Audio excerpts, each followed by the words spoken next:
एउटा गुरुसँग दीक्षा लिएर फेरि अर्को गुरुबाट दीक्षा लिएमा पाप लाग्छ कि लाग्दैन भनेर एक महानुभावले बडा सुन्दर प्रश्न सोधी पठाउनु भएको छ। धेरै धेरै धन्यवाद। वर्तमान समयमा यो प्रश्न लगभग अधिकांश महानुभावको हो। एउटा गुरुसँग दीक्षा लिएर कुनै कारणवश उहाँ गुरु मन नपरेर होस् वा उहाँ गुरुले दिनुभएको शिक्षा दीक्षा मन नपरेर होस्, उहाँलाई परित्याग गरेर आफूलाई मन पर्ने भाव मिल्ने अर्को गुरुसँग दीक्षा लिएमा पाप लाग्छ कि लाग्दैन? त प्रिय महानुभाव, यस विषयमा अब शास्त्र अन्तर्गत रहेर चर्चा परिचर्चा गरौँ। पाप लाग्छ कि लाग्दैन, गर्न मिल्छ कि मिल्दैन? तब यदि राजनीतिक दृष्टिकोणले हेर्ने हो भनेदेखि गर्न किन नमिल्नु? आजको वर्तमान प्रजातान्त्रिक समयमा कसैले कसैलाई बाँधेर राख्न सक्छ? कसैले कसैलाई बाँधेर राख्न सक्दैन नि। सबजना स्वतन्त्र, सबजनाको आफ्नो स्वेच्छा। तैँले यो गर यो नगर भनी छैन।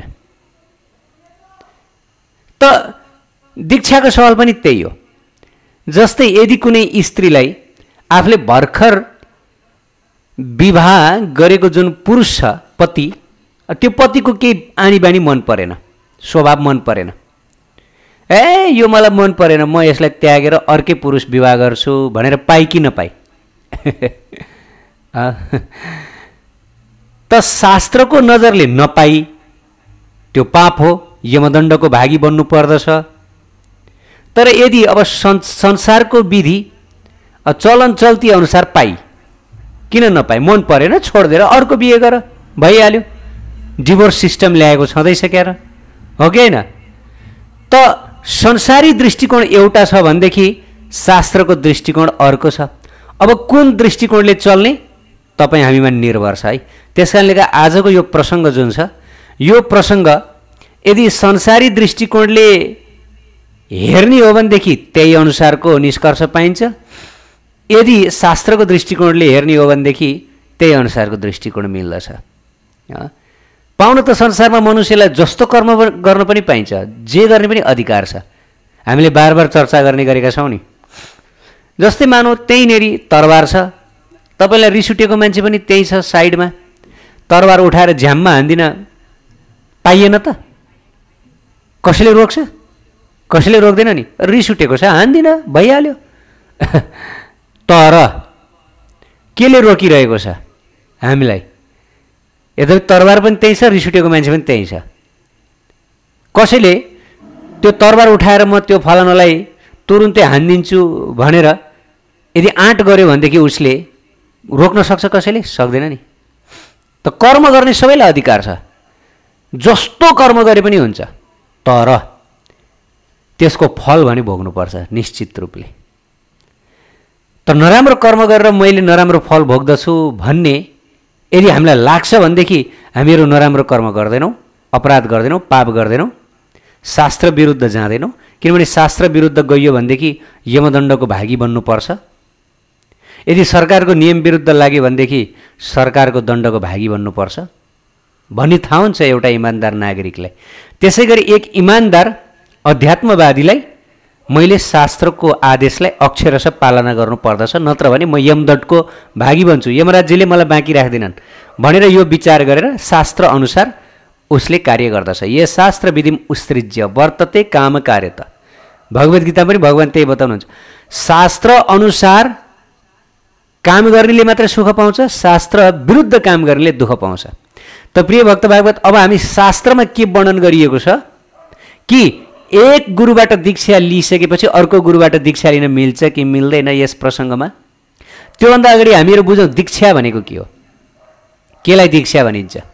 आजकल दीक्षा त फेसनको रूपमा हुने गर्दछ, गल्ली गल्लीमा दीक्षा भइरहेछ। अनि यसो दुई चारवटा संस्कृतका मन्त्रहरू, संस्कृतका श्लोकहरू उच्चारण गर्ने व्यक्तिहरू गुरु बनेर आएर गुरु दीक्षा धमाधम दिएर लाखौँ लाख शिष्यहरू बनाउने पनि क्रम जारी छ, एकदमै प्रसिद्ध छ। तर यथार्थमा दीक्षा भनेको के हो? दीक्षालाई यस प्रकार श्रीला जीव गोस्वामी पादले भक्ति सन्दर्भ 283 अनुच्छेदमा यस प्रकार वर्णन गर्नुहुन्छ, दिव्य ज्ञानम यतो दद्यात् कुर्यात् पापस्य संशयम तस्मात् दीक्षेति सा प्रोक्ता देशिकस्तत्तको विदहि। ल बडा सुन्दर, यो बुझ्नुपर्छ हामीले। दीक्षा भने के हो? आजकल मानिसहरूले दीक्षालाई एकदम सस्तो रूपमा लिइरहेछन्। दीक्षा भने केही पनि होइन, दीक्षा भने त्यो बदम चपा जस्तै हो, अरू केही पनि होइन भन्ने किसिमको यो सोच, यो नितान्त गलत सोच हो। नितान्त यदि हामी यो सोचमा छौँ भनेदेखि अहिले नै हामीहरूले हाम्रो मनस्पटलबाट यो सोच निकालेर फालिहालौँ। दीक्षा भनेको के हो कि दिव्यम ज्ञानम यतो दद्यात् कुर्यात् पापस्य संशयम। दीक्षा भनेको हामीले अनादिकालदेखि गरिरहेको जति पनि पापहरू छ, अब हाम्रो त अनादि जन्म हुन्छ। यदि तपाईँ हामी पहिला पनि थियौँ, हाम्रो अनादि जन्म छ भन्ने यो कुरामा विश्वास छैन भने दीक्षा लिन अगाडि नबढ्नुहोस्। दीक्षा लिन शिष्यको योग्यता पनि छ। के हो? कमसेकम शिष्य बुद्धिमान हुनुपर्छ, शास्त्र जानेको हुनुपर्छ। दीक्षा मैले किन लिने भनेर उसले त्यसको अर्थ बुझेको हुनुपर्छ। भगवत प्यास हुनुपर्छ, भगवानलाई पाउने उसको प्यास हुनुपर्छ, दिव्य ज्ञान प्राप्त गर्ने प्यास हुनुपर्छ। जो पाए त्यहीलाई दीक्षा दिएर पनि त्यसमा दोष लाग्छ। त्यही भएर शिष्यको पनि योग्यता हुनु पर्दछ। त दिव्य ज्ञान यतो दद्यात् कुर्यात् पापस्य संशयम, अनादिकालदेखि जन्मौँ जन्मदेखिको जति पनि पाप राशिहरू छ ती सम्पूर्ण पाप राशिहरूलाई खरानी बनाउने जुन प्रक्रिया हो र खरानी बनाएर त्यो हृदयमा दिव्य ज्ञान प्रदान गर्ने जुन प्रक्रिया हो त्यसैलाई दीक्षा भनिन्छ। महापुरुषहरूले, सन्त महात्माहरूले दीक्षा भन्नुहुन्छ भनेर यस प्रकार जीव गोस्वामी पादले भक्ति सन्दर्भमा बताउनु भयो। अनि दिव्य ज्ञानम होयत्र श्रीमती मन्त्रे भगवत स्वरूप ज्ञानम तेन भगवता सम्बन्ध विशेष ज्ञानञ्च। श्रीजीव गोस्वामी अगाडि बताउनुहुन्छ दीक्षा यस्तो विधि हो, हेर्नु साधारण कुरा होइन दीक्षा भने। यदि जसले दीक्षाको अर्थ बुझ्नुहुन्छ उहाँहरू ओहो दीक्षा भने यस्तो पो रहेछ है, हामीले त दीक्षा भनेको त मामुली केही पनि होइन, भन्ठानेको दीक्षा त यस्तो हुँदो रहेछ भनेर उहाँहरूले सोच्नुहुन्छ। यहाँ के बताइयो?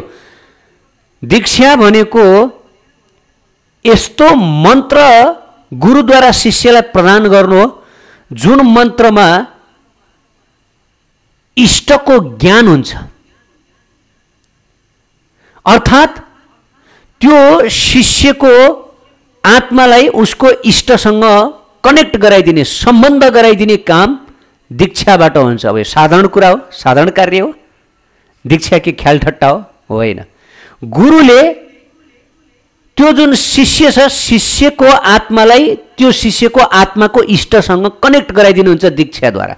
ल हेर्नुहोस् है, अब जीवेर स्वरूपै कृष्ण र नित्यदास, कृष्ण र तटस्थ शक्ति भेदाभेद प्रकाश।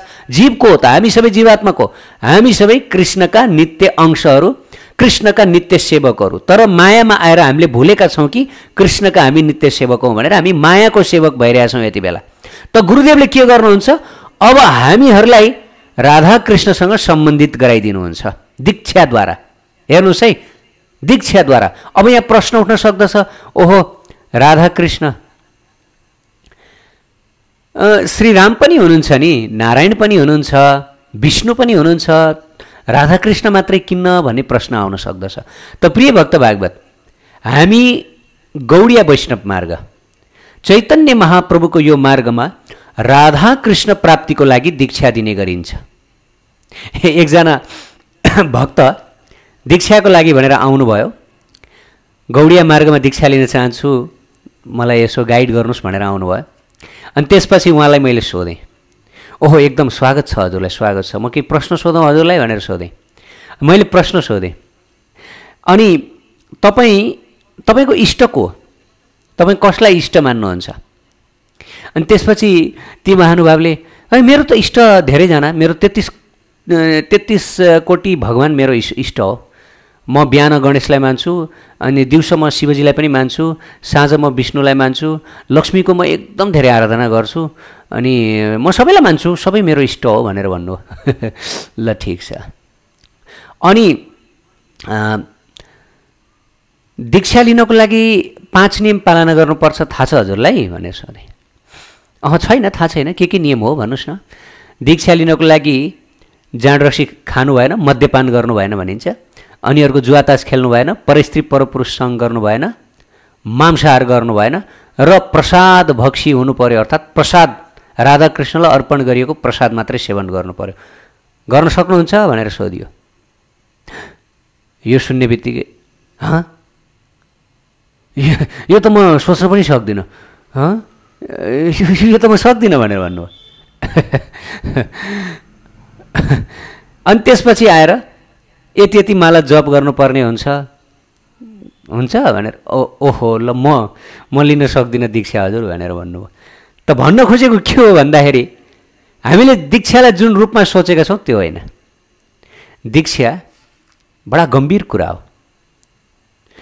दीक्षा लिनुभन्दा अगाडि हरेक शिष्यले यो निर्णय लिनुपर्छ कि मेरो इष्ट को भनेर। जबसम्म इष्टको ज्ञान हुँदैन, जबसम्म आफ्नो इष्टको निर्णय भएको हुँदैन, तबसम्म दीक्षा लिनुहुन्न। सर्वप्रथम यो विचार गर्नुपर्छ। हेर्नुहोस्, भगवानका अनन्त रूपहरू छन्। एकै भगवानका अनन्त रामादि मूर्तिषु कला नियमेन तिष्ठान् नानावतार मकरोद भुवनेषु। किन्तु यो भुवनमा भगवानले अनेकौँ अवतार लिएर अनेकौँ लीला गर्नुहुन्छ। सम्पूर्ण लीला दिव्य लीला, अपौरुषेय सम्पूर्ण लीला चिन्मय लीला। भगवानको स्वरूपहरूमा कुनै अन्तर छैन। जसरी एउटा दियोबाट अनेक दियोहरू बल्दछ, त्यसै गरी उनी गोविन्द उहाँबाट अनेक दियोहरू बलेका छन्। अवतारको रूपमा, विविध अंश स्वांशका रूपमा नारायण, श्रीराम, नरसिंह, वामन, भगवानका अनेक स्वरूपहरू छन्। ती अनेक स्वरूपहरूमा कुनै अन्तर छैन। तर अन्तर छ। फेरि केमा अन्तर छ कि भगवत स्वरूपहरूमा एक स्वरूपको भाव र अर्को स्वरूपको भावमा अन्तर छ। हेर्नुहोस्, यो बुझ्नुपर्छ। प्रत्येक शिष्य जसले दीक्षा लिन जाँदै हुनुहुन्छ उहाँले यो राम्रोसँग बुझ्नुपर्छ। जसरी प्रत्येक विद्यार्थीले म के पढ्ने भनेर निर्णय दिनुपर्दछ सुरुमै। यो होइन कि कलेजमा गएर आधा कलेज पढिसकेपछि, आधा सेमिस्टर पढिसकेपछि मेरो पढ्ने इच्छा त अर्कै थियो, म कहाँबाट यहाँ फसेँ भन्ने। यसरी हुँदैन। बर्बाद भयो नि त समय, अमूल्य समय बर्बाद भयो, धन सम्पत्ति बर्बाद भयो। सुरुमै फिक्स गर्नुपर्छ म कुन कलेज पढ्ने, म कुन फ्याकल्टी पढ्ने भनेर। साइन्स पढ्ने कि केमिस्ट्री पढ्ने कि म्याथमेटिक्स पढ्ने कि एकाउन्ट पढ्ने कि अथवा एमबीबीएस पढ्ने, के पढ्ने, अनेक फ्याकल्टीहरू छन्। त सबै फ्याकल्टी राम्रो हो, आफ्नो क्षेत्रमा सबै राम्रो। त्यसै गरी सम्पूर्ण भगवत स्वरूपहरू आफ्नो भावमा राम्रो, उत्कृष्ट। श्री रामचन्द्रको भाव उत्कृष्ट, आफ्नो जुन दस्य भाव छ उहाँको, दस्य मिश्रित सख्य, त्यो राम्रो, एकदम राम्रो, उत्कृष्ट। त्यसै गरी आएर श्री नारायण भगवानको शुद्ध दास्य राम्रो छ, एकदम राम्रो छ। अनि त्यसै गरी आएर द्वारकाधीशको माधुर्य मिश्रित जुन सख्य छ त्यो पनि राम्रो छ। दस्य, सख्य र माधुर्य यी तिनै पर्दछ। तर माधुर्य गौण रहन्छ द्वारका लीलामा। अनि त्यसै गरी सर्वोच्च राधाकृष्णको लीलामा माधुर्य प्रधान छ, दास्य, सख्य, वत्सल्य गौण छ, सेकेन्ड्री। माधुर्य, मधुरता छ। जस्तै राधारानी गोपिनीहरूका साथमा जुन उहाँको लीला भयो। त्यसकारणले गर्दा विविध भगवत स्वरूपहरूमा विविध भाव अलग अलग छ। एउटा भगवत स्वरूपको भाव अर्को भगवत स्वरूपसँग नमिल्न सक्छ, मेल नखान सक्छ। त्यसकारणले गर्दाखेरि जसरी फ्याकल्टीहरू फरक फरक छन्, त्यसै गरी भगवानको भावहरू पनि फरक फरक छ। भक्तले त्यही भावमा भगवानलाई प्राप्त गर्नुपर्दछ। र मानव उदाहरणको लागि यदि कोही राधाकृष्णको भक्ति गरिरहनु भएको छ र उहाँ लक्ष्मीनारायणकोमा पुग्नुभयो भनेदेखि उहाँ त्यहाँ आनन्दले बस्न सक्नुहुन्न। जस्तै बृहद भागवतामृतमा गोपकुमारको कथा छ, यो सबैले पढ्नुपर्छ। बृहद भागवतामृत अनिवार्य पढ्नुपर्छ। राधाकृष्णको भक्त लक्ष्मीनारायणको दास्य भावमा वैकुण्ठमा गएर बस्न सक्नुहुन्न। उहाँलाई शान्ति हुँदैन। किन भन्दा उहाँले भक्ति गर्नुभएको थियो प्रेम भावमा, मधुर भावमा। मधुर भावमा भक्ति गर्नुभएको कारणले गर्दा उहाँ त्यहाँ गएर बस्न सक्नुहुन्न। जसै गोपकुमार बस्न सक्नु भएन वैकुण्ठमा, उहाँ अन्तिममा गोलोक वृन्दावनै जानु पर्यो। हेर्नुहोस् है, त भन्न खोजेको आध्यात्मिक जगतमा पनि यस्तो हुन्छ कि जीवात्माको कुनै एउटा निश्चित भावमा भगवानसँग सम्बन्ध हुन्छ। त यो भाव आफूले पत्ता लगाउनुपर्छ कि मेरो भाव कुन हो। म राधाकृष्णलाई प्राप्त गर्न चाहने कि म सीतारामलाई प्राप्त गर्न चाहने कि म लक्ष्मीनारायणलाई प्राप्त गर्न चाहने, के हो, म कसलाई प्राप्त गर्न चाहने। त्यो पहिलो निर्णय गर्नुपर्दछ। अनि त्यही अनुसार भगवानले कृपा गरेर संसारमा विभिन्न गुरु आचार्यहरू पठाउनु भएको छ। जसरी स्कुल कलेजमा फ्याकल्टी वाइज शिक्षकहरू हुनुहुन्छ, त्यही अनुसारको करिकुलम, त्यही अनुसारको बुक्सहरू, हैन, यो एकदम सिस्टमेटिक छ। वास्तवमा यो जति पनि कलेज स्कुलहरूले भगवानको यो सिस्टमबाटै नलेज लिएका हुन्। भगवानको यस्तो पर्फेक्ट सिस्टम छ जसले जुन भगवानलाई, भगवत स्वरूपलाई प्राप्त गर्न चाहन्छ त्यही अनुसारको सम्प्रदाय छ। त्यसैगरी शास्त्रमा बताइयो, प्रादुर्भूता कलियुगे चत्वार सम्प्रदायिका श्री ब्रह्मा रुद्र सनका होइया पाद्य यथा स्मृता। कलियुगमा 4 सम्प्रदाय हुनेछन् जुन भगवानद्वारा नै खोलिएको, अर्थात् 4 भक्ति युनिभर्सिटी। हेर्नुहोस्, हरेक कार्यको लागि हामी युनिभर्सिटीमा जानुपर्छ, स्कुल जानुपर्छ, भक्ति गर्न पनि स्कुल जानुपर्छ। त भक्तिको स्कुललाई के भनिन्छ? सम्प्रदाय, वैष्णव सम्प्रदाय भनिन्छ। हेर्नुहोस् है, 4 सम्प्रदाय के हो? श्री सम्प्रदाय, ब्रह्म सम्प्रदाय, रुद्र सम्प्रदाय र निम्बार्क सम्प्रदाय। यी 4 सम्प्रदाय आधिकारिक सम्प्रदाय। यदि कोही राधाकृष्णको धाम जान चाहन्छ, वा सीतारामको धाम जान चाहन्छ, वा लक्ष्मीनारायणलाई प्राप्त गर्न चाहन्छ वैकुण्ठ लोकमा, यो 4 सम्प्रदायभित्र आउनुपर्छ। यहाँभन्दा बाहिर गएर निश्चित रूपमा प्राप्त गर्न सकिन्न। किन भन्दा अगाडि बताइयो, सम्प्रदाय विहीने मन्त्रस्थो निष्फल मतः अतः कलो भविष्यन्ति चतवर सम्प्रदायिन। सम्प्रदाय विहीना जुन प्राप्त गरेको गुरु मन्त्र छ त्यसले काम गर्दैन। बिना सम्प्रदायको मन्त्र निष्फल हुन्छ, इष्ट प्राप्ति हुँदैन।